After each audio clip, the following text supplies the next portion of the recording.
हिंदू उत्तराधिकार अधिनियम 1956। हिंदू उत्तराधिकार अधिनियम 1956 भारतीय संसद द्वारा पारित एक अधिनियम है जो हिंदुओं, बौद्धों, जैनों और सिखों से संबंधित अविभाजित या बिना वसीयत की संपत्ति के उत्तराधिकार से संबंधित कानून को संशोधित, संहिताबद्ध और धर्मनिरपेक्ष बनाने के उद्देश्य से बनाया गया था। इस अधिनियम के तहत उत्तराधिकार और संपत्ति के बंटवारे के लिए एक समान और व्यापक प्रणाली स्थापित की गई है। मुख्य प्रावधान। 1.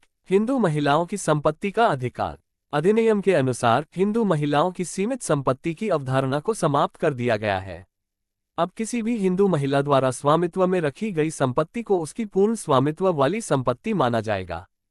महिला को अपनी संपत्ति पर पूर्ण अधिकार है और वह इसे अपनी इच्छा के अनुसार बेच, हस्तांतरित या वसीयत कर सकती है। 2. संशोधन 2005।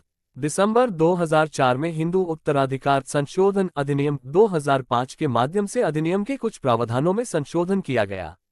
इस संशोधन के तहत बेटियों को भी पुत्रों के समान पैतृक संपत्ति में बराबर का अधिकार दिया गया। सहकारी संपत्ति कोपार्सनरी प्रॉपर्टी में बेटियों को भी समान दायित्व और अधिकार प्रदान किए गए। लागू होने का दायरा। धर्म के अनुसार यह अधिनियम निम्नलिखित व्यक्तियों पर लागू होता है। हिंदू धर्म के किसी भी रूप या विकास को मानने वाले व्यक्ति जैसे वीरशैव, लिंगायत, ब्रह्मो समाज, प्रार्थना समाज या आर्य समाज के अनुयायी। बौद्ध, जैन या सिख धर्म के अनुयायी। कोई भी अन्य व्यक्ति जो मुस्लिम, ईसाई, पारसी या यहूदी नहीं है और जिसे हिंदू कानून द्वारा शासित माना जाएगा। व्याख्या। वह बच्चा वैध या अवैध जिसके माता पिता दोनों हिंदू, बौद्ध, जैन या सिख हों। वह बच्चा वैध या अवैध जिसका कोई एक माता पिता हिंदू, बौद्ध, जैन या सिख हो और वह उसी समुदाय के रूप में पाला गया हो। कोई भी व्यक्ति जो हिंदू, बौद्ध, जैन या सिख धर्म में परिवर्तित या पुनः परिवर्तित हुआ हो।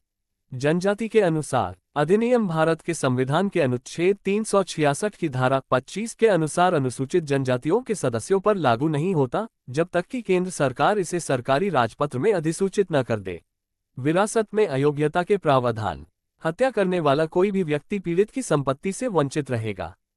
हिंदू धर्म छोड़ने वाले किसी भी रिश्तेदार को विरासत का अधिकार रहेगा, लेकिन उसके वंशज जो हिंदू धर्म में परिवर्तित नहीं हुए हैं संपत्ति के हकदार नहीं होंगे।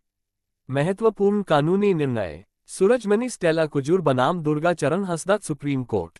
इस मामले में सुप्रीम कोर्ट ने उपरोक्त प्रावधानों को व्याख्यायित किया और अधिनियम की कानूनी व्याख्या दी।